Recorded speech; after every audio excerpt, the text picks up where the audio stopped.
Hello everyone. We're expecting it to be a partly cloudy and dry afternoon over the northwest as well as for Limpopo, but along the south coast, after some very humid weather, we're starting to see temperatures rising for today as the sun comes out, but the humidity remains in place, so it's going to be quite an uncomfortable day along the southern coastline of the country.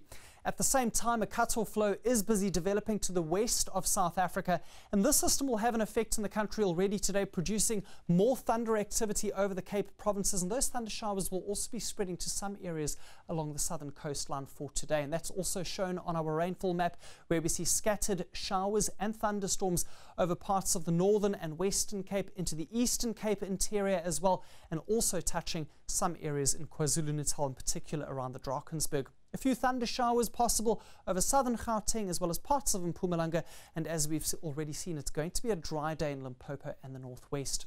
Quick check of the alerts shows that 2 watches have been issued for today. The first is for gale force winds, which could develop along the eastern Cape coastline between Plettenberg Bay and Cannon Rocks, where wind speeds could exceed 65 kilometers per hour. And there is also a watch in place for today for the likelihood of severe thunderstorms developing for the areas indicated in amber. Let's move ahead to your detailed city forecast for today, and we see dry weather all across the northern parts, but for Johannesburg and Ermelo, a small possibility of a few thunder showers. Mahikeng and Thabazimbi both climbing to a high of 36 for today. Thunderstorms extend from the Free State all the way through to the southern and east coasts of the country. Grahamstown, you could have a few thunderstorms, and a high of 29 degrees has been forecast for your area. Along the east coast, swells have picked up for today, reaching a height of 3 meters. And although these swells aren't very high, they do have a long period of about 15 seconds. And whenever we have this, in particular because this is an easterly swell, that could mean very strong rip currents for some areas. So perhaps stay out of the water for today. The southern interior of the country can expect temperatures to climb into the 30s, even though there is a good chance for showers and storms over this area.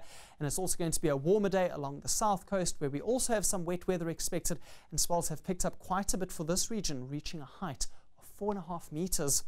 The Northern Cape can also expect scattered thunder showers. This has cooled things down by a couple of degrees, but temperatures still get into the 30s for most areas. Along the western coastline, light to moderate winds in the forecast for today, swells at between 1.5 and 2 meters. A quick check of your Monday's weather conditions, and thanks to the cut-off low moving in from the western parts, we expect some very good shower and thunderstorm activity over the central and western parts of the country, but for the meantime it remains dry for Polokwane and Richards Bay.